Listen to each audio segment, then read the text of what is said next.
MGs have been made in many various forms since 1926, 25, 26, as a car, that is.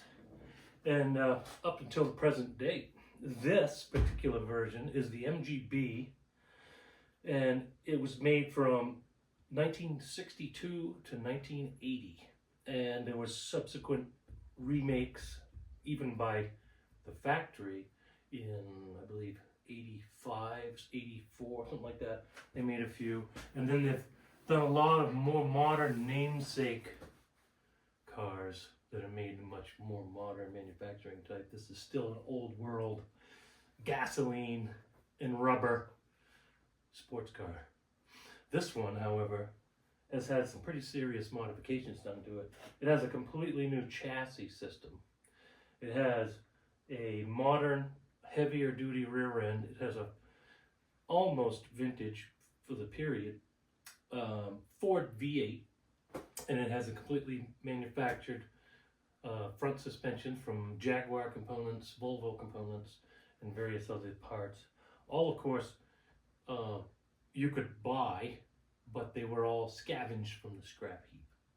And now what I'll do is I'll get the hood open and give us a look at the hood. This hood is designed to open without any particular latch mechanism. It picks up about 150-degree cam, like so. And then on the driver's side, it's designed with a slight tweak in it to lift freely from just the driver's side. These cars never had this hood.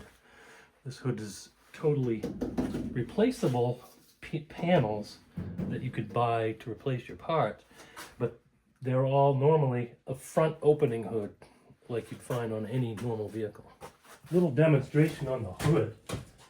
It's designed with a little bit of a tweak in it so that when you're picking it up alone, gravity doesn't take over and cause binding from one side of the car to the other. You'll notice that if you just grab this thing and pick it up, you get a little bit of preloaded twist, but where it hinges up at the front, as it sits upright, I built in a little tweak to it so that when it lays down and you're going to grab it, it just comes up even.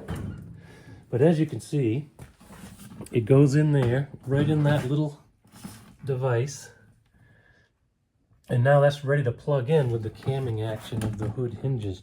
And I'll show you what that looks like right now. You just come up to the front, grab the grill or whatever, lift, push, and down it goes, locks into place. Then of course you do your buckles and you're all set. It has enough resistance so that even over bumpy roads, I haven't experienced anything to do with the hood popping up at the front end and sort of bouncing. It takes really heavy duty bumps, I would imagine, to cause that to do anything. So as it goes up, you just kind of give it a little bit of a twist like this and clear your plastic inner fenders. And the reason those hit is because it makes it so that it won't throw a whole bunch of dirt past this region while it's closed up. It will get some past it, but not enough to bother. This engine is 351 Windsor, and it says high performance because it indeed is. It's got 1985 Ford HO GT heads, and they've been modified. They were blueprinted, not necessarily polished, but blueprinted, and the Thermactor scoops and channels were removed and cleaned up and plugged so that they're no longer part of the equation on the exhaust ports. And then of course the intake side was cleaned up and matched to the gaskets. And that's an Edelbrock Performer, yes, Edelbrock Performer 351 aluminum intake. and it too has had the wall removed between the two planes right under the carburetor. So it now is actually a single plane carb intake. And that was done because I wanted to use something that would give me a single plane behavior, but I wanted to keep it as low as possible for hood clearance to avoid any hood scoops or anything like that. The rotating assembly is a stock 351 Windsor Marine crankshaft with stock bore, and it has Eagle H-beam connecting rods and Keith Black flat top pistons with hand cut valve reliefs and a Comp EX 268H camshaft and double roller timing chain. Right now I'm making use of a Duraspark ignition, and this is the older original style cap that came with the Duraspark, and the box is mounted over there on the firewall. Actually works pretty good. All you have to do is change the RPM range of the advance mechanism. A lot of people complain about the Duraspark where they have trouble with them most quitting all the time. I actually, personally, I'm running this ignition system on 5 different vehicles, and I've actually never had one fail. So I don't really know what it is they're referring to.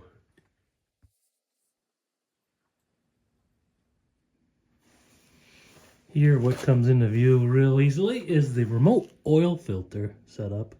That will also take the bigger 1773 version that's like over a quart capacity, and back further beyond it, there's accommodations for a heavy-duty oil cooler. The one I had, it had a leak in it, so I bypassed it. And it still works pretty good without it, but I'm going to put that back in as soon as I find another one that's not leaking. You can see here where this is all completely removable parts. This piece unbolts from the chassis as well as this.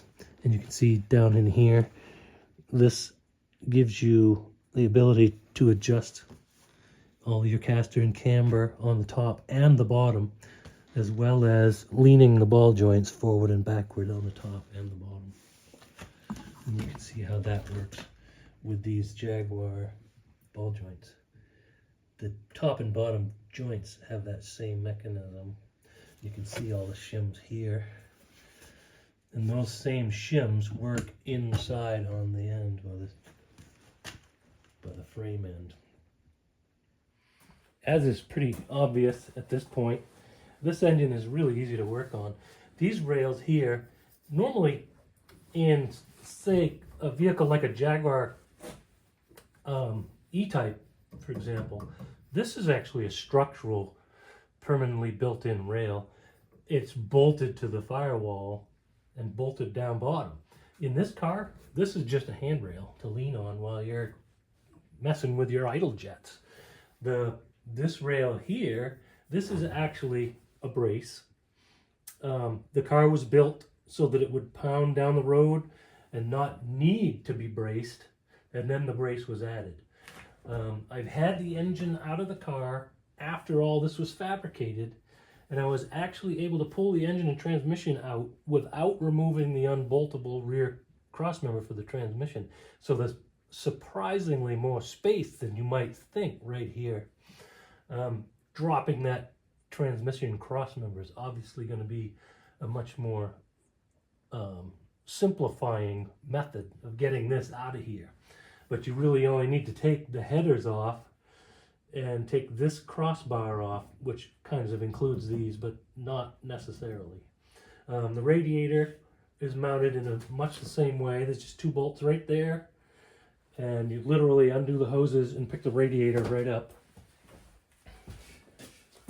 The frame rails are strong enough so that I haven't been able to pick up any movement. I actually put some bars in here that came out like this all the way out to here, and then I've mounted on these bolts a pencil on a piece of paper right here. And I drove down the road, hit all the hard bumps and everything, and I couldn't detect any movement. Sort of a little Geiger counter needle, if you will. I couldn't detect any movement between here and here. So I think those 3x3 316 rails underneath the car are quite sufficient in strength and rigidity, even though they're probably just a low form of iron. They're not really anything too special. They're not steel, not some kind of special steel like 4140 or 4150 or something. The headers, those were manufactured in place in order to fit what do we have here. The exhaust system follows the rails down all the way to the dog leg where it comes up and grabs the forelink, and where the suspension and frame rails grab together at the rise in the back. And then they go up and over the lower control arm on the rear end and straight out underneath the axle tubes on each side of the differential. And then they pull up at an angle and come out in the same location on the rear like an MGB V-8. Then it has just a simple little alternator over here and a high performance water pump, fuel pump, and oil pump. It has just a cooling fan, the headlights, and a heating fan. No other accessories that are electronic. As an example of scrounging up used parts, I got to show you this. This might look familiar to you. This is the green Coleman propane tank that you can use with your little buddy heater or your propane torch, whatever. And what I did is I cut the rim out of the radiator and soldered this all in to this tank, as well as all of our fittings for overflow and such.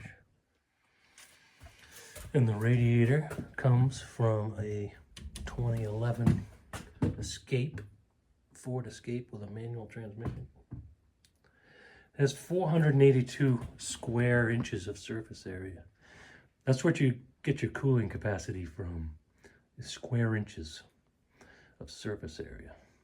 It's not really that crucial to have the super thick radiator. As you can see, this one's one set of tubes. That can help, but it adds weight, it adds expense. And this radiator so far has done the trick. It may prove that it doesn't quite handle it in the higher temperatures of summer.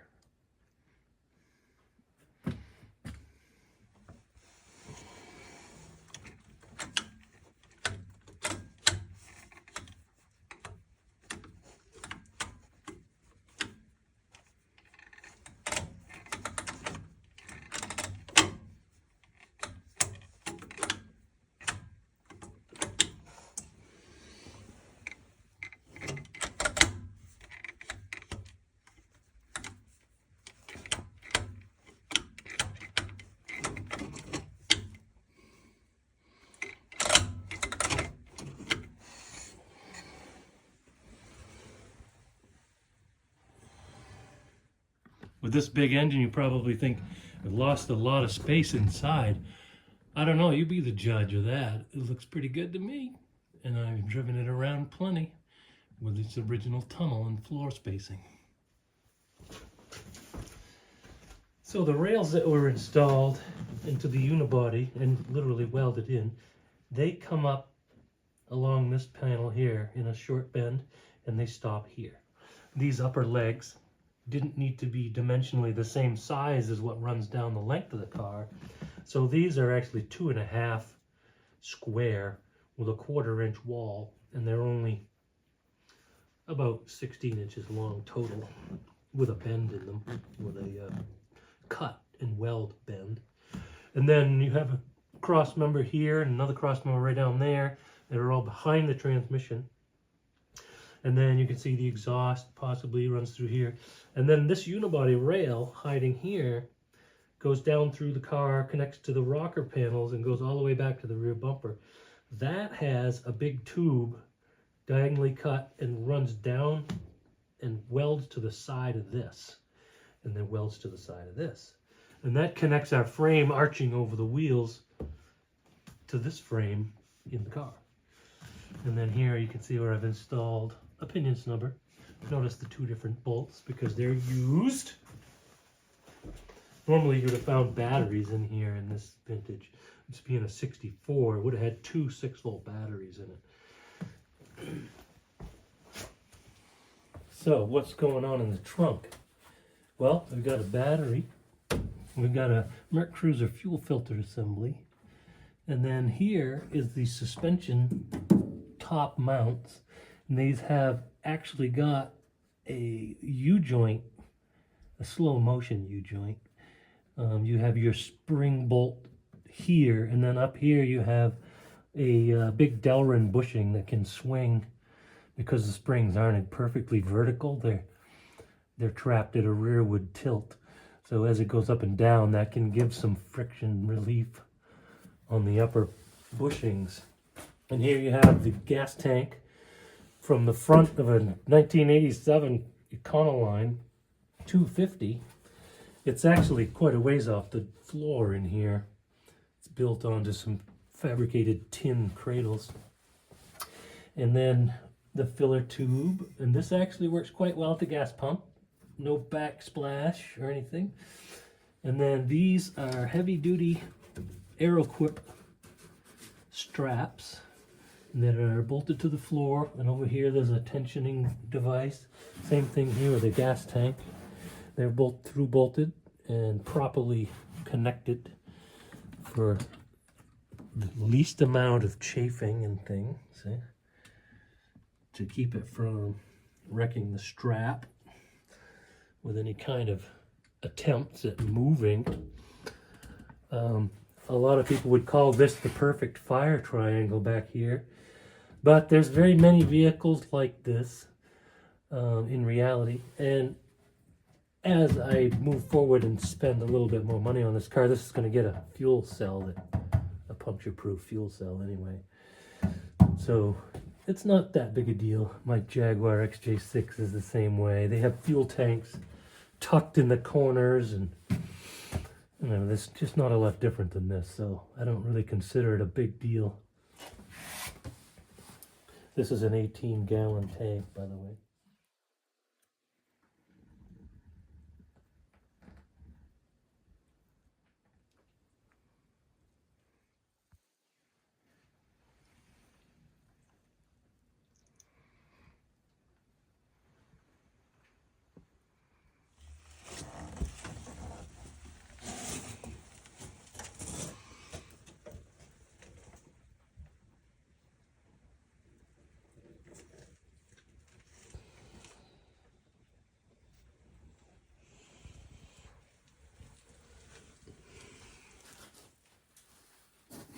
So I would have to say at the end of all of this, the car drives beautiful. I haven't even done a front end alignment. Some of the old junk parts that I used, ball joints, things like that, need to be replaced. But the car has no sign of it. You can drive this thing down the road and it's 4 times better than the original suspension system and brakes. And it just came out so much better because I took each piece and made what I needed it to be out of those pieces. And I thought of all the pieces I was going to use as I was designing my frame rails and where they should be. And I gave everything enough room, and it turns out that this car is wide enough as it came from the factory so that you can put some pretty big tires under it, especially for its gross vehicle weight, and get incredible power to weight ratio on the traction. It worked out really well. So even the balance from front to rear is better because the engine's back and lower and the rear end is bigger. The gas tank is back there anyway, but it's bigger gas tank. it just came out so good. It was so satisfying to build this thing literally from the scrap heap. I bought some engine parts. I bought rods, pistons, bearings, rings, gaskets, camshaft, timing chain. Put the thing back together. Cleaned everything all up, put it back together. Stock, bore and stroke. Because the bore and stroke was really good as far as stock condition goes. I had a low amount of hours on the engine. The transmission was rebuilt. I didn't rebuild that transmission. I had traded it with somebody for something. I think a couple of truckloads of rocks, I think is what I traded it for. And there was just not a lot of cash spent on this. This isn't like a $45,000 car. Maybe it is the way it's sitting, but what I've got in it, cash-wise, is about $6,000 or $7,000. And that was from earlier on, because I did this original finish on this thing the way it looks right now 7 years ago. I just started the engine and frame and transmission transformation this December 22nd and finished it just a week ago. So the satisfaction of it, just driving it down the road, and regardless of what kind of motor it has in it, the car is so much better. And then of course with that engine, it's like nearly 400 horsepower. It's just incredible. And I suppose it's a true poor man's Cobra.